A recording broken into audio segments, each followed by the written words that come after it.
कुछ फिक्शनल किरदार जानते हैं इतने कमाल के होते हैं कि वो हमें इंसानों के बर्ताव पर सोचने के लिए मजबूर कर देते हैं। और क्लासरूम ऑफ द एलीट का अयानो कोजी वो बिल्कुल ऐसा ही एक किरदार है। वो अपने आसपास के लोगों को एक बिल्कुल ही अलग नजर से देखता है, उन्हें पढ़ता है। अयानो कोजी की सबसे बड़ी खासियत पता है क्या है? वो पहली ही नज़र में लोगों की कमजोरियों और उनके असली इरादों को भांप लेता है। पर रुके, ये कोई जादू टोना नहीं है। ये असल में 4 साइकोलॉजिकल टेक्निक्स पर बेस्ड एक बहुत ही सोचा समझा सिस्टम है जिसे वो इस्तेमाल करता है। तो चलिए आज इसी सिस्टम को डिकोड करते हैं। उसका तरीका बाकियों से एकदम अलग है। वो किसी बहस में नहीं पड़ता, किसी को कुछ साबित करने की कोशिश तो बिल्कुल नहीं करता। वो सिर्फ देखता है, ऑब्जर्व करता है। क्लासरूम के सबसे शांत कोने में बैठकर वो खामोशी से हर किसी का एक पूरा साइकोलॉजिकल प्रोफाइल तैयार कर लेता है और किसी को कानों कान खबर तक नहीं होती। और यही बात उसे इतना दिलचस्प बनाती है। ये कोई पैदाइशी टैलेंट या अच्छी किस्मत नहीं है, बल्कि एक सिस्टम है जिसे उसने सीखा है और बिल्कुल परफेक्ट कर लिया है। एक ऐसा सिस्टम जो इंसानी बर्ताव को समझने के लिए एक बेहद कैलकुलेटेड और कह सकते हैं क्रूअल अप्रोच लेता है। तो चलिए इस सिस्टम की पहली परत को खोलते हैं। इसका पूरा का पूरा ढांचा जानते हैं, एक ही बुनियाद पर टिका है कि चुप रहकर बिना किसी सिचुएशन में शामिल हुए चीजों को देखना असल में बातचीत करने से कहीं ज्यादा जानकारी दे सकता है। तो इस सिस्टम की पहली तकनीक है साइलेंस ट्रैप। ये एक ऐसा तरीका है जिसमें खामोशी को ही जानकारी हासिल करने का एक हथियार बनाया जाता है। और मजे की बात यह है कि ये तकनीक एक असली मनोवैज्ञानिक कॉन्सेप्ट से काफी मिलती जुलती है, जिसे कहते हैं बेसलाइन बिहेवियरल मैपिंग। इसका मतलब बहुत सिंपल है कि जब किसी इंसान पर प्रेशर डाला जाता है तो उसका जो पहला रिएक्शन होता है ना, वही उसका असली चेहरा दिखाता है। अयानो कोजी बस इसी सिद्धांत का इस्तेमाल करता है। तो वो करता क्या है? मान लीजिए किसी से बात हो रही हो, वो बीच में जानबूझकर एक लंबा पॉज ले लेगा, एकदम चुप हो जाएगा। अब ये जो खामोशी है, ये सामने वाले को अनकंफर्टेबल कर देती है और ज्यादातर लोग उस अजीब सी चुप्पी को भरने की बेचैनी में कुछ ऐसा बोल जाते हैं जो उन्हें नहीं बोलना चाहिए था। अपने असली इरादे या अपनी कोई इनसिक्योरिटी जाहिर कर देते हैं। तो इस तकनीक का निचोड़ यही है, जो इंसान खामोशी में कंफर्टेबल है, असल में वही उस पूरी बातचीत को कंट्रोल कर रहा है। ये दिखाता है कि जानकारी निकालने के लिए हमेशा बोलना जरूरी नहीं होता। कभी-कभी सिर्फ सुनना और देखना कहीं ज्यादा पावरफुल होता है। चलिए अब आते हैं दूसरी तकनीक पर, जिसका नाम है मिरर गेम। ये लोगों से कनेक्शन बनाने का एक कहीं ज्यादा स्ट्रेटेजिक मतलब सोचा समझा तरीका है। देखिए, हम सब अनजाने में तो ये करते ही हैं। जब हम किसी दोस्त के साथ होते हैं तो अक्सर उनकी बॉडी लैंग्वेज, उनके बात करने का तरीका कॉपी करने लगते हैं।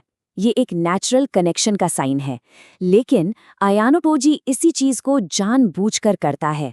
वो सामने वाले की सांस लेने की स्पीड से लेकर उनके शब्दों और उनकी एनर्जी लेवल तक हर छोटी छोटी चीज की नकल करता है।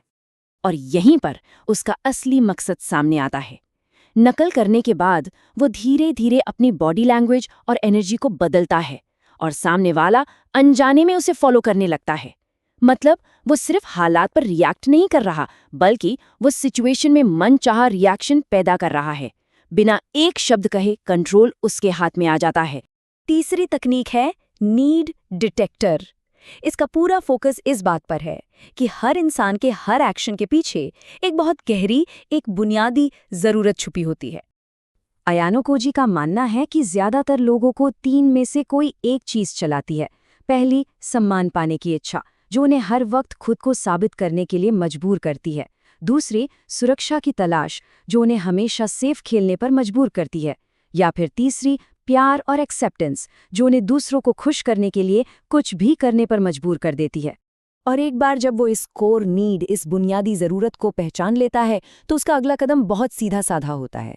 वो उन्हें वही चीज देता है जिसकी उन्हें सबसे ज्यादा तलाश है। जिसे सम्मान चाहिए, उसे सबके सामने थोड़ी तारीफ। जिसे सुरक्षा चाहिए, उसे एक फुल प्रूफ प्लान। ये एक तरह का साइकोलॉजिकल लेन देन है, जिससे वो बिना किसी लड़ाई झगड़े के लोगों को अपने पाले में कर लेता है। और अब चौथी और आखिरी तकनीक, जो असल में उसके पूरे नजरिए को दिखाती है, कॉस्ट बेनिफिट ऑब्जर्वर। ये हर इंसानी एक्शन को एक लेन देन के चश्मे से देखती है। वो हर सिचुएशन में खुद से एक पुराना लैटिन सवाल पूछता है, क्वी बोनो, यानी इससे फायदा किसका हो रहा है। ये एक सवाल उसे ऊपरी दिखावे और मीठी मीठी बातों के पार देखने में मदद करता है, और हर एक्शन के पीछे छिपा असली स्वार्थ उसे साफ नजर आ जाता है। ये नजरिया हमें बताता है कि उसके लिए दोस्ती हो, काम हो या राजनीति, सब कुछ एक स्ट्रेटेजिक खेल है, और इस खेल में जीतता वही है जिसे हर खिलाड़ी के असली मकसद की गहरी समझ हो। लेकिन ये सिस्टम जो इतना परफेक्ट, इतना कैलकुलेटेड लगता है, उसकी भी एक सीमा है। एक बहुत बड़ी, कह सकते हैं, एक आखिरी खामी है। कहानी में एक ऐसा पल आता है होरिकिता के साथ एक बातचीत के दौरान, जब अयानो कोजी का सारा कैलकुलेशन, सारा सिस्टम फेल हो जाता है। जिंदगी में पहली बार उसे सच में समझ नहीं आता कि क्या हो रहा है। और यहीं हमें इस सिस्टम की सबसे बड़ी कमजोरी पता चलती है। ये सिस्टम उन लोगों पर तो बहुत बढ़िया काम करता है जो अपनी ज़रूरतों और अपने स्वार्थ से चलते हैं, लेकिन ये सिस्टम उस वक्त पूरी तरह बिखर जाता है जब इसका सामना किसी ऐसी भावना, किसी ऐसे इमोशन से होता है जिसमें कोई हिसाब किताब ना हो, बिल्कुल सच्ची भावना। तो अयानो कोजी के इस पूरे विश्लेषण से आखिरी और सबसे बड़ा सबक यही मिलता है।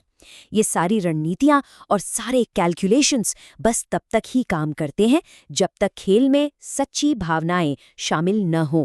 जिस पल कोई सच में महसूस करना शुरू कर देता है, ये सारा खेल वहीं खत्म हो जाता है।